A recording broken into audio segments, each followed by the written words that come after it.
Hello everyone, good morning. কেমন আছো তোমরা সবাই? আশা করছি সবাই খুব ভালোই আছো। আমিও বেশ ভালোই আছি। আজ হচ্ছে তারাপীঠে আমাদের লাস্ট দিন।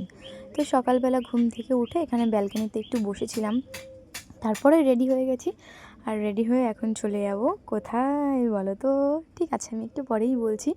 এই যে এত লাগেজ নিয়ে আমরা বেরিয়ে পড়েছি, এখন রাস্তায় একটু কিছু খাওয়া দাওয়া করব। ভীষণই খিদে পেয়ে গেছে। সকালবেলা একটু চা খেয়ে বেরিয়েছিলাম, আর তারপরে এখানে একটু ছাতু খেয়ে নিলাম। বেশ ভালো ছিল ছাতুটা খেতে, জানো তো। আর এই পেঁয়াজ লঙ্কা দিয়ে ছাতু আমি এই ফার্স্ট টাইম খেলাম, বেশ ভালো লাগলো আমার। আর তারপরেই আমরা সবাই মিলে গাড়িতে করে বেরিয়ে পড়েছি। এখন আমরা যাব বোলপুর। তো চলো, বোলপুর গিয়েই একেবারে তোমাদের সাথে দেখা হবে। আর এত বাচ্চা কাচ্চা আমাদের সাথে, কি আর বলবো। যাই হোক, আমরা বোলপুর ফার্স্ট গেটে পৌঁছে গেছি। এখান থেকে আমরা এখন হোটেল খুঁজে রুমে যাব। আর এই যে আমাদের রুমটা বেশ ভালো সুন্দর ছিল, আমার তো ভীষণই পছন্দ হয়েছে। যাই হোক, চলো ভিডিওটা আমি বেশি বড় করছি না।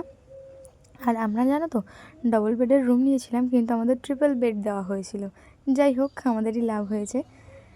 তাহলে চলো, ভিডিওটা আমি এই পর্যন্তই রাখছি। এরপরেও শান্তিনিকেতনের ব্লগ আসবে, সবাই একটু নজর রেখো।